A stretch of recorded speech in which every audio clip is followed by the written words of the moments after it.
to Next Level Conversations. I am Shantae, your host, and I am so glad that you guys are joining us on this evening. We here at Next Level, we are equipping women with tools that they can utilize in their life to help them take their life from chaos to balance. And what we're going to be doing is we will be sharing real life stories of women who have successfully managed chaotic situations so that they can help you as you find balance in your situation. So what we've been talking about for the last few weeks, which has, well, actually for the last week, which has been absolutely amazing. The start of it on last week, we've been talking about recapturing your identity, reclaiming your identity. And we started last week talking about how to get back to the whole you, yourself. And because as women, we tend to lose our identity at different points in our life because of a myriad of different situations. And the beauty about tonight is you guys have been spending all your time with me, which I know you guys have really enjoyed it, and I have enjoyed the one-on-one with you all. But tonight I have a special guest. Amy Sims is going to be joining us on this evening. And Amy is going to be sharing with us her journey of how she lost her identity at the age of 10 and the work that she began to do to recapture it. Amy, thank you so much for joining us. Thank you for having me. She's a little nervous, so you guys be kind to her on tonight. Doesn't she look beautiful in her yellow? Okay. Amy, and so what I want to do is I want to just go ahead and get started. Okay. In talking about how and I believe that you said at the age of 10, yes, you lost your identity. That's when your life changed and yes, you began to stop living as the authentic Amy yes, and begin to live a different life. Why don't yes, you share for our audience exactly how that happened? So when I was 10 years old, we were living in a different neighborhood that I was growing up in. It was predominantly Caucasian. Mm-hmm. And when I went to school, kids didn't make fun of us, and we just were ourselves. Me and my baby sister, my brother, we just had fun with the kids at school, and we just had a good time. All I have is good memories Mm-hmm. from that experience. When I turned 10, we moved into a neighborhood that was predominantly African American. Okay. It was an inner city neighborhood as well. So I went from the suburbs to inner cities. So it was like low income, more low income. And so when me and my sister started going to that school, we got made fun of. Those kids just shredded us to pieces. Really? Really bad. And so what were they making fun of you about? So what they were making fun of us about was because we spoke differently. So they say we spoke real proper, and we dressed differently, and we ate our food. The way that we ate our food differently, we used to use a fork and a knife to kind of cut everything, even a burrito. Like normal kids just pick it up and eat it. But me and my sister, we would cut it up. You know, that's what we were learned. And that's what you were taught. Yeah. To do. And it was like, why do you eat like that? Why do you talk like that? And the biggest thing they made fun of was our hair. That was the main thing that they made fun of. So how did you guys wear your hair at this time? At that time, our hair is natural pressed. Really, it was straightened with a hot comb. My mom, which means that it was straight, kind of. Kind of straight. Because you sweat, you're a kid, you're playing around. So it does stay straight long. It might stay straight for a couple of days, but it's going to turn back. You know, we call it nappy, but, you know, it is natural state. Okay. Yes. But when you were at the predominantly white school, it wasn't a problem. No. Your hair, you know, the straightening and the pressing of your hair, and then it kinkying up, as we like to call it, you know, as we like to call it. Yes. It kinkying up wasn't a problem. But when you got to the predominantly, when you got to this inner city school, yes, the kids began to make fun of you guys. Bad. They did. Shout out to my sister, my baby sister, Jackie. We really went through those 5 years that we stayed in that neighborhood. And you know what? I believe you, because as we were talking last week, we started talking last week, the jokes of children can scar you and be so cruel. I mean, they can follow you for life. They really can. And so what did you, as a result of what the kids were saying to you, what did you begin to think about yourself? So, because the nickname was Natural Nappers. Oh, they gave y'all a nickname. Yes. Natural Nappers. Yes. And my mom used to put this oil in her hair called dog mane. Oh, okay. And it's like an oil, and you mix it with Vaseline, Uh-huh. and then you oil your scalp with it. But Okay. it did not smell good. Oh, So okay. we were also stinky girls as well. Oh. I was talking to my sister about this the other day. She actually just literally a couple of days ago, I said, do you remember when we walked into the school and the kids surrounded us and sniffed us up and down? They called us stinky. Because of the oil in your hair. Oil in hair. So we were stinky, and we were natural nappers, and Oreos is another name we were called because of the proper way we spoke. Wow. Yes. So what did that make you feel like? Like, how did you see yourself as a result of what these kids were saying? So since they said something was wrong with our hair, so it was something wrong with our hair, and we didn't like how we looked, and we didn't like how we smelled. So we didn't like ourselves. You didn't like yourself. No, we had bad identity or bad reflections of who we thought we were. Wow. So what did your mom do in response to the hair? So we would come home and tell our mom, they're making fun of us at school. Mom, they're making fun of us at school. And so one day she came to us and said, well, my coworker has a sister that's a beautician, and we're all going to get our hair done. Okay. We're all going to get perms. We're going to all get our hair relaxed. Okay. And we were like, yes. Okay, that's good. So now our hair won't be nappy no more. It's going to stay straight, and we won't get made fun of anymore. We ready. Y'all got this. Y'all got a plan. Yes. Okay. We hope so. Yes. So what happened?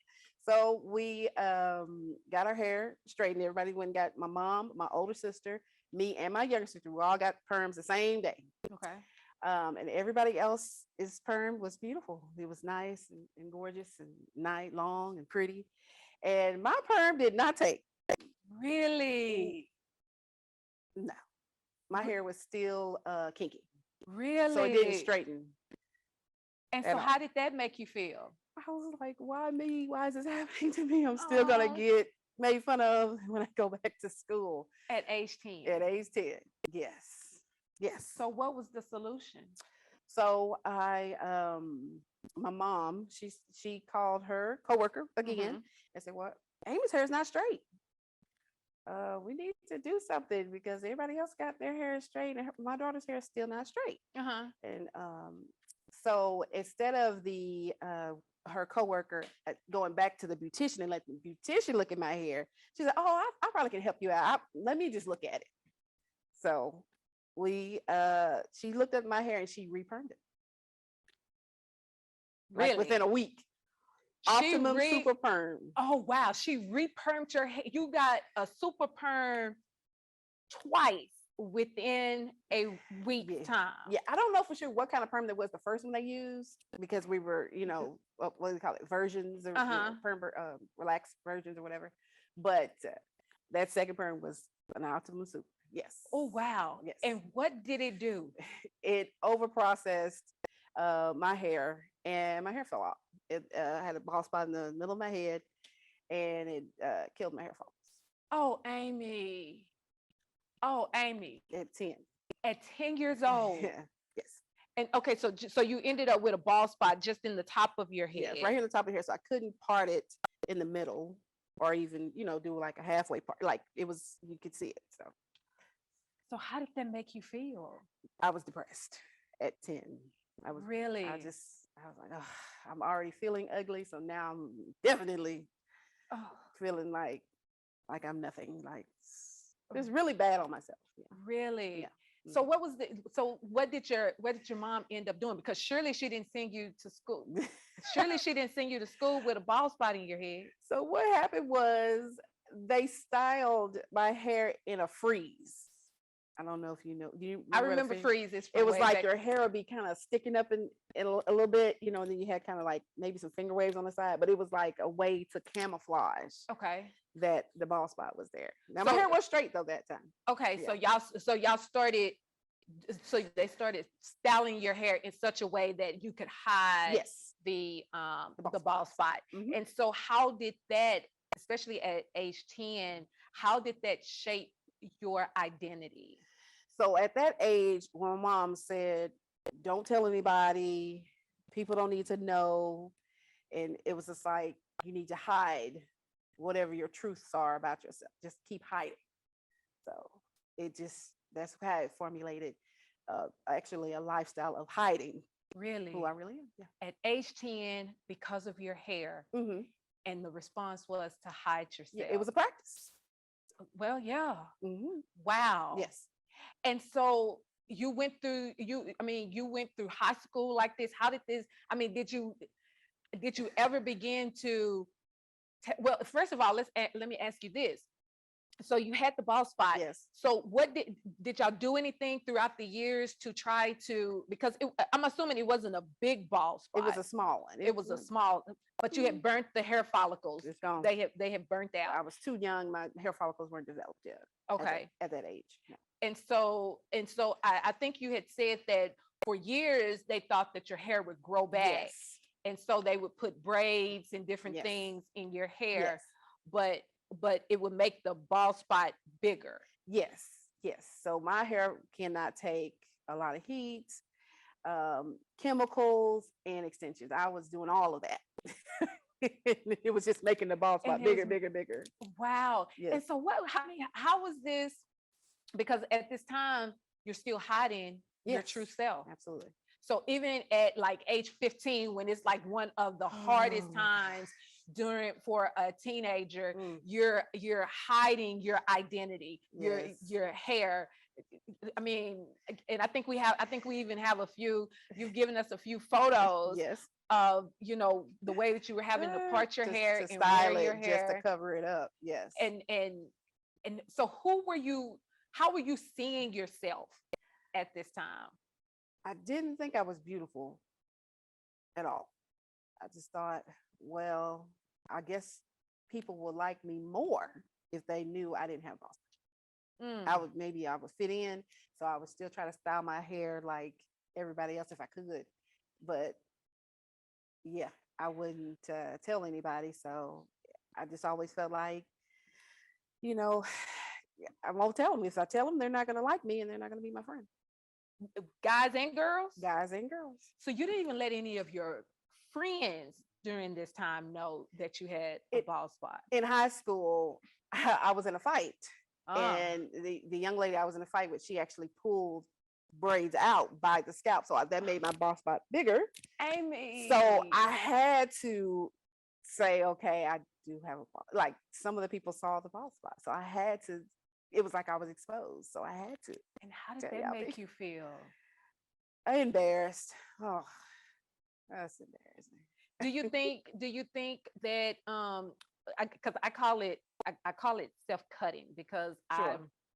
sometimes I have to catch myself, and I was real bad about it in the past, Okay. talking so bad about Mhm. myself and being so down on myself. Sure. And some of the things that I did to myself Mhm. and allowed others to do to me Sure. because of the way that I saw myself, Mhm. which was at the time I couldn't see myself. Do you think that you engaged in behavior in those teenage years, or just in those younger years, because of this loss of identity and hiding yourself Sure. from the world? I wanted so badly to be liked and wanted and belonged and a part of something. So yes, I would literally do ridiculous things to feel like I was important to somebody. Yeah. Really? I would overextend myself, embarrass. I would literally put myself in situations to embarrass myself. Like, I mean, now that I'm looking at it, I wasn't trying to embarrass myself, but now I'm like, okay, no, I put myself out there. Like, what was I thinking? But at the time, I was just like, whoever could give me attention and show me some type of friendship, even if it was a good friend or a bad friend, something, because I'm just gonna take it. Because you had spent so much time changing or hiding who you really were. So I'm just becoming who I'm thinking they want me to be. I know how it made me feel, how it made me feel inside. Okay. How did that make you feel inside, constantly changing yourself to be what different Right. people So of course needed? I became a people pleaser. Mm, That's what basically happened, right? I was trying to be somebody I'm not, trying to fit in or be somebody's friend. So I became their people pleaser so I could be their friend. And I just whatever I had to do to stay with this person. But it messed my mental health up really bad. really? I had a lot of anxiety and panic attacks because I'm like, okay, I have to keep this person happy and pleased in my mind.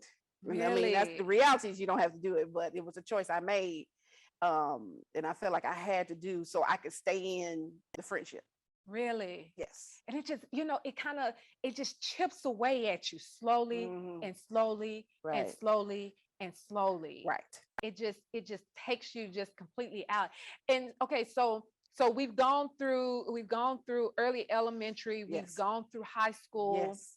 Let's hit college years and young adult years. Sure. Some of the things that you did to because you know all women, our hair is very, very, Important. very It's a big important to deal. us, and men Yeah. too. Sure. Let me be clear, Yeah. men too. But the hair is very important, and it really works to shape our identity. Yeah. So, because men can kind of get away with the ball, back then anyway, it was, Because I think they had like hair club for men. yes. Did you Yes. ever try any of that? Yes. So when I was in college, I wore a lot of braids and I Uh-huh. shouldn't have done it. Like I said, extensions, I don't do well with extensions. It just, my hair started to shed. Uh-huh.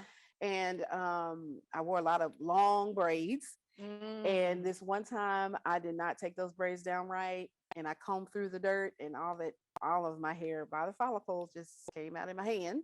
And Amy. so at 19, I'm looking at myself in the mirror and I'm like, oh my God, I cannot camouflage with my real hair anymore. I cannot cover up. The bald spot is too big. I can't cover it up. I'm in college in my dorm room. And that means I don't have a lot of money.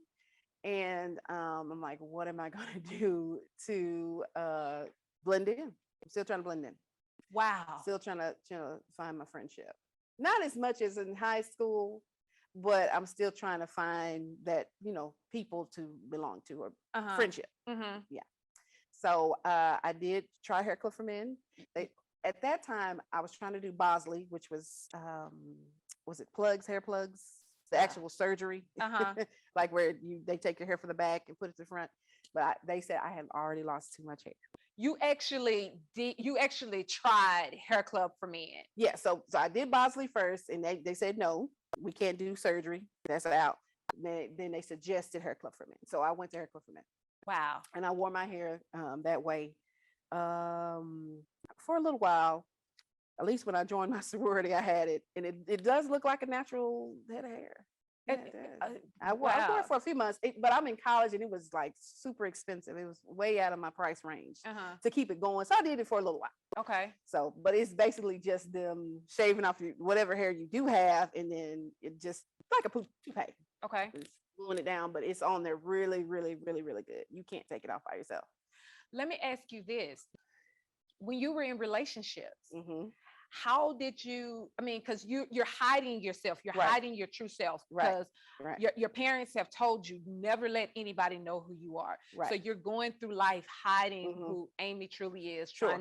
trying to fit in, not living your true identity. Yes. How did you show up in relationships, and how did you hide that, or did you hide that Mhm. in your different male Relationships. relationships, your special relationships? So yes, when I was going off to college, my mom, she told me, Amy, it doesn't look like your hair's gonna grow back, because after these 10 years of trying for the hair to grow back, it hadn't grown back. So do not tell men that you date that you're losing your hair or you've lost hair. Just only tell your husband. That's the only person you should tell. And so as I was still a teenager at the time, I was 17 when I left for college. So you're supposed to listen to your mom. Yeah. And you're supposed to be like, okay, mama, and do what she says. But as teenagers, of course, we think we know everything. So I was like, I think that whoever I'm with is gonna like me and still want to be with me. And my mama was right. She was right.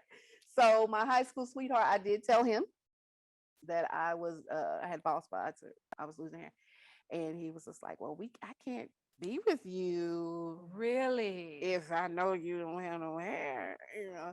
So I was like, okay. So our relationship was kind of not as strong at that time anyway. So I think our relationship was coming to an end, but it was a hard blow. So I'm thinking, wow, when I was in high school, no problem. But the minute I tell you this about me, you don't want to be with me anymore. Wow. And I did tell a couple of other men that I was dating in my early 20s. And they use that against me. They use that as leverage to belittle me.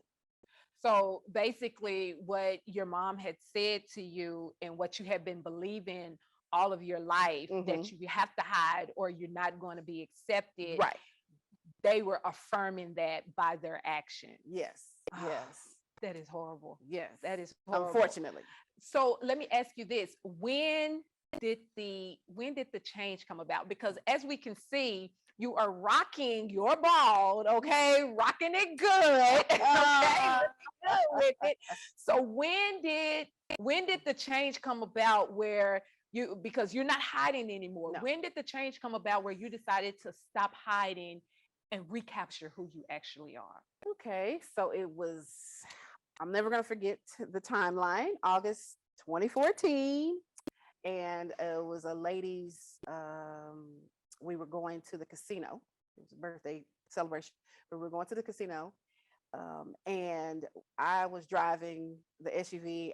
I don't like driving the SUV at all. I don't like driving around a set of people more than two. I was uncomfortable. Okay. But we had just did a trip to Houston, like maybe back in April. And I remember when I had to drive the van in. So I was not complaining that I had to drive, but not happy I had to drive. And I just remember I was going back and forth with different people in the van about my driving and how I'm driving on the highway. And one of the jokes was, "I'll snatch that wig off your head." At that time, I was wearing full blown wigs at 19. So I had been wearing wigs all this time. So when that comment came out, I was like, oh, and everybody on the van just got silent. It was just like, wow. And it wasn't funny. I don't think the person that said the joke knew that actually happened to me in real life. That somebody had actually snatched my wig off my head, to belittle me. So I know that person didn't know that happened, but man, that was a sour feeling, and I went ahead through with the night. And when I got home, I took my wig off and looked at myself in the mirror and asked myself, what am I afraid of? Why am I so scared at this point? What were you afraid of? Not being accepted, made fun of, judged. And I was just like, you know what? They're just going to talk about me. They're just going to have to talk about me.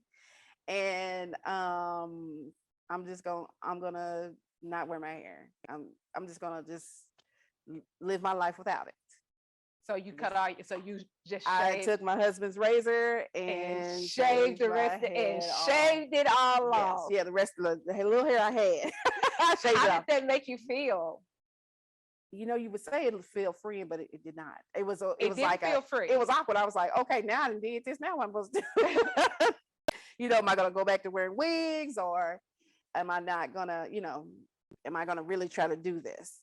How did you, before you keep going, how did your husband and your children respond, and your friends respond to you shaving all of your hair off? My kids didn't care. Yeah, of course they didn't. Didn't care at all. My husband just asked me, why are you doing this now? And I just said, well, I'm just tired of wearing the wigs, and I always having to hide under the wigs, my hair. And he's like, okay, if that's what you're gonna do. So he just accepted you. Sure. He just accepted always has. Because people who love you will accept you. Yeah. Exactly for who you are. And what about your friends? They didn't care either. They Uh, were actually side happy. note, just They were side happy. note, just letting y'all know I'm one of her friends. Okay. She is my girl. So I thought she looked good then, and I think she looked good now. Well, Okay. thank you. So but you didn't immediately still No. accept yourself when you decided to. No. So cut when your I hair shaved off. my head and I looked at myself, I was like, oh, I don't look good. I didn't like how I looked yet. Uh-huh. I didn't accept it yet. So how long did it take you to begin to accept the true? I mean, and the reason is because you're looking at you for the first time. You're no Right. longer hiding, Right. not just from the world, Yeah. but you're no longer hiding from Right. you, Right. and you can completely see you now. Right. Right. And when you can't recognize yourself, It's like, one of the things I realize is Mhm. you think that you're not ugly, that you're Mhm. not beautiful, and different things like right. Because I only felt beautiful when my hair was done, when I had a pretty wig that. on, or Yeah. I had got my hair done. I'm like, okay, now I'm cute. It's like I don't have that. I don't have that security blanket. Oh, that's good. So your wigs, that's really interesting. Your wigs and stuff was your security Yes. blanket. Yes. Mhm. That's really Yes, interesting. 'cause- Did you see life like that before, or did you just learn this about yourself while you've been on this journey of recapturing your identity? I knew that I was depending on those wigs. You knew it. I knew I had to have a nice looking wig and to In make order me to feel feel- good about myself of how I looked. Yeah. We all do it. Uh-huh. We all do it in some form or Right. fashion. In some way, we have to have some outer manifestation of Yeah. something to Uh-huh. make us feel good and Uh-huh. feel beautiful about Yes. ourselves. When the reality is, we are beautiful, Right. period. Yes. Absolutely. Yeah. And so, so how long did it take you to finally, and how did you get to a point where you finally said, okay, Well, I'm Amy, and hear me roar? when I first shaved my head, of course I was kind of nervous. I'm like, how's this gonna be accepted or reflected, or how will people look at me? It was weird, but people took it, like we said, very well. Most people was like, wow, you look great. The only people that didn't like it was my parents. Really? The people Because told me they to had been hide. telling you to hide Yes. all this time. Yes. It's really my mom telling me to hide, but yes, but my dad did not like it at all. He didn't like it. So, but I took what people that did like it, Mhm. and I looked at myself, okay. And it took 2 years to transition. So I would wear it bald for a little while, then I would let my hair grow out, Mhm. and then I would kind of wear a quick weave, or I Mhm. wear a half shaven look. But after the couple of years of me transitioning, that last time I wore my hair in a hairstyle, I remember going to work, and I bought a cute little ponytail, something with some bangs. I was cute. And my coworker was like, why you got that on your head? Where are you wearing hair? And I was like, you don't think it's cute? I mean, it's cute, but That's not you. You don't wear hair, do you? That's not you. I was like, oh, okay. And then another coworker came in and was like, what's that? What's that on your head? It was so, I realized, okay, people are used to me being bald. Because they're used to seeing, they're seeing the real Amy. Yes. And I was just like, oh, okay. And then also, because if you have bald spots or thinning areas, they don't handle wigs and weaves well.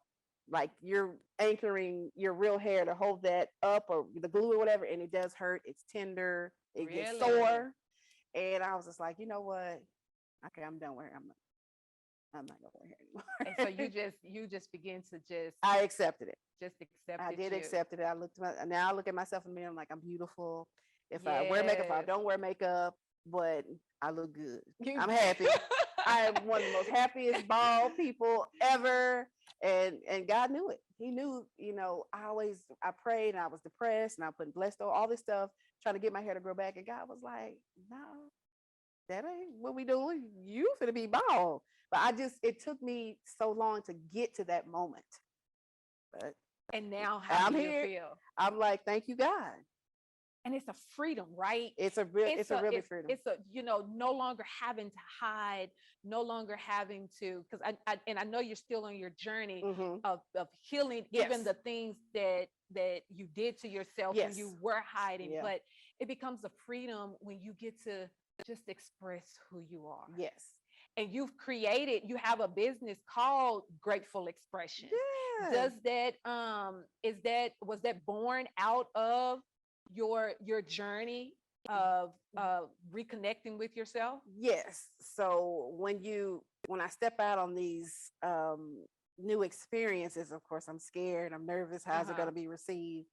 And this is one of those times. Well, God gave me the gift to craft, and yeah, it's one of those step out on faith. Like, I hope it's well received, and it is being able to show the world more of myself and who I am, my identity of who I can, what I can do, and who I am. Yes. I would say so, Yes. yeah. I love that. Yes.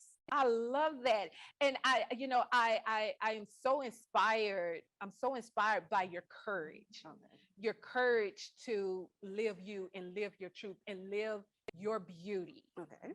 And it's something so amazing. And you have a daughter. Yes. So what do you tell your daughter, and not just your daughter, but what would you tell another young lady who is suffering from, because I think you suffer from alopecia, traction alopecia, and who's struggling with figuring out who she is and seeing herself. Yes. What first do you tell your daughter? How do you encourage your daughter to help her not lose her identity? So a good example is just when my daughter comes home and she'll say a kid said this and a kid said that, and I ask her, do you believe what they said? Or is this what you think that you are? Is this you? And if you say no, then what, we can't give that any more of our time. Because what we did, we took it and we believed and the accepted lie. it. Yes, and we lived that thing, we and were we there. bore it proudly. Yeah, we did. Something was wrong with us. Yeah. So I like that. Yeah.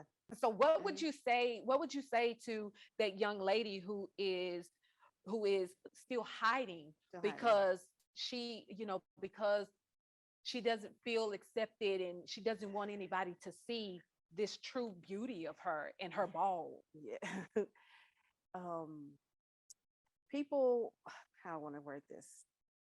If people really love you, they're going to show it to you. They're going to be there.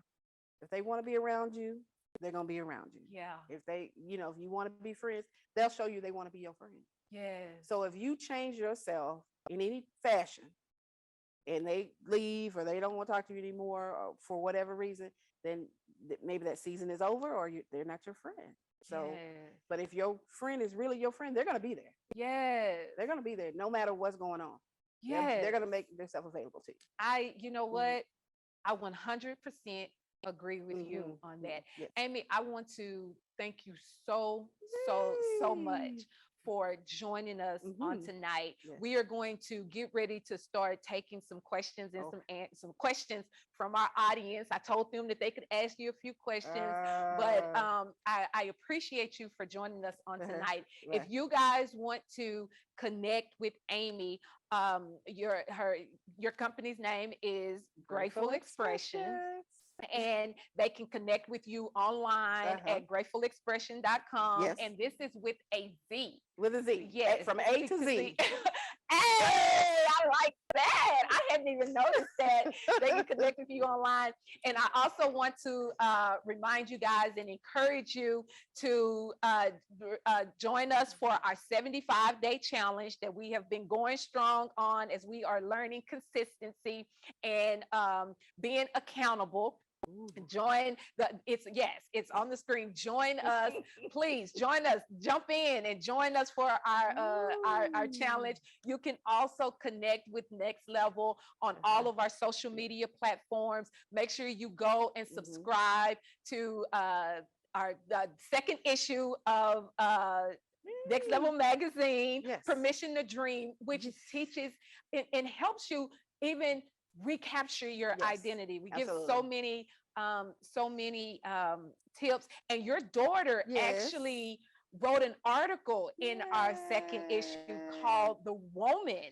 Yes. And how did that, just real quick, how did that make you feel, even as you read it? I was like, is she writing about me? You think she saw you? This sound like this is me. Well, she saw you. She's Yes, always saw yes, you, and I think yes. that's beautiful. Yes. Now she says it is not. She said, "Mom, it's similar," But you recognize yourself yes, in yes, I did. you recognize yourself From the in, beginning to the end. well, Oh, it yeah. happens. Well, And I also want to remind you guys to don't forget to download, go and subscribe and download our podcast, which is available on video. Is available on YouTube. I don't know what's wrong with my tongue right now. You can go to YouTube. New episodes released every Wednesday, and it's also streaming on all of your streaming platforms. So we're everywhere. Okay. You can join us on TikTok. You can join us on Facebook, Instagram, all of it. Okay. And so I just want to thank you guys for joining us for this session as we talk about reclaiming your identity. And we want to thank our guest, Amy, on tonight for just her transparency, her candidacy, and just the beauty of her story.